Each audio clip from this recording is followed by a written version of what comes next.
¿no? Aquí. Vale. Después se pasa por aquí dentro. Vale. Vale, y ahora rodeamos por dentro el grupo tensor, que son esos platos. Sí. Vale, y ahora le damos la vuelta completa y ahora pasamos. ¿O ver el muelle? Ah, esa parte no la había visto yo. Vale, ese es el muelle tira hilo, ¿vale? Vale. Que se encarga también que salga un poquito el pespunte más bonito. Muy bien, ahora que lo tenemos aquí, Sí. pasado ya por el grupo tensor y por el muelle tira hilo, cogemos y bajamos, va derecha, izquierda y subimos. Y buscamos la biela tira hilo, que es esta.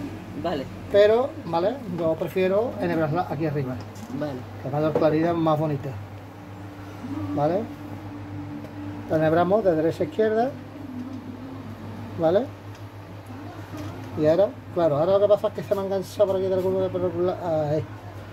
¿Qué suele pasar? Hay que estar pendiente.